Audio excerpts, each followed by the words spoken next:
देश की राजधानी में कुछ ऐसा हो रहा है जिसने पूरी सरकार को अलर्ट मोड पर ला दिया है। सड़कों पर लगातार तनाव बना हुआ है। मेट्रो स्टेशन अचानक बंद किए जा रहे हैं। प्रधानमंत्री आवास के बाहर धरना दिया जा रहा है और छत्तीसगढ़, झारखंड, मध्य प्रदेश और ओडिशा से एयरलिफ्ट होकर पहुंच रही हैं सुरक्षा बलों की दर्जनों कंपनियां। आखिर दिल्ली में ऐसा क्या हो गया कि केंद्र सरकार को इतनी बड़ी तादाद में पुलिस फोर्स उतारनी पड़ी?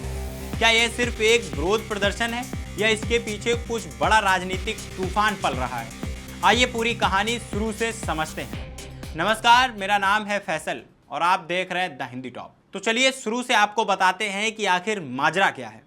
दिल्ली में पिछले कई दिनों से जंतर मंतर पर विरोध प्रदर्शन चल रहा है, लेकिन पिछले 2 दिनों में हालात इतने बिगड़ गए कि प्रदर्शनकारियों और सुरक्षा बलों के बीच सीधी झड़प हो गई। वाहनों में तोड़फोड़ की गई, पत्थरबाजी हुई और मामला इतना गंभीर हो गया कि केंद्र सरकार को तुरंत एक्शन लेना पड़ा।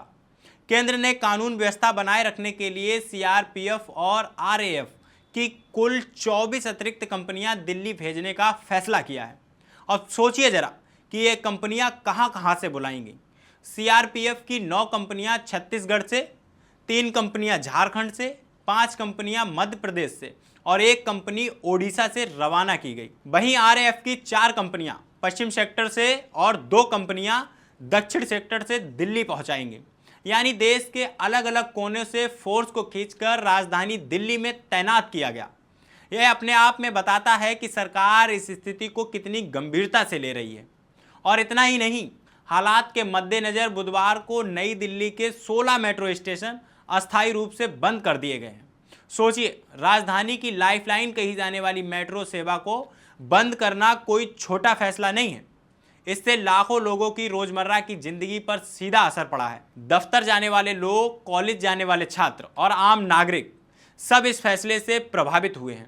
सरकार ने साफ कर दिया है कि अब प्रदर्शनकारियों के साथ सख्ती से निपटा जाएगा। लेकिन यह कहानी यहीं खत्म नहीं होती। मंगलवार को संसद में एक ऐसा नजारा देखने को मिला जो सामान्य नहीं कहा जा सकता।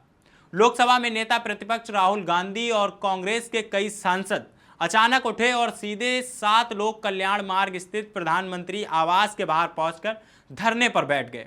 यह घटना इतनी असामान्य थी कि इसके बाद पीएम मोदी की सुरक्षा तुरंत बढ़ानी पड़ी। थ्रेड कलर कोड के हिसाब से एसपीजी के अतिरिक्त कमांडो पीएम आवास पर तैनात किए गए और सुरक्षा के बाहरी घेरे को पहले से कहीं ज्यादा मजबूत कर दिया गया।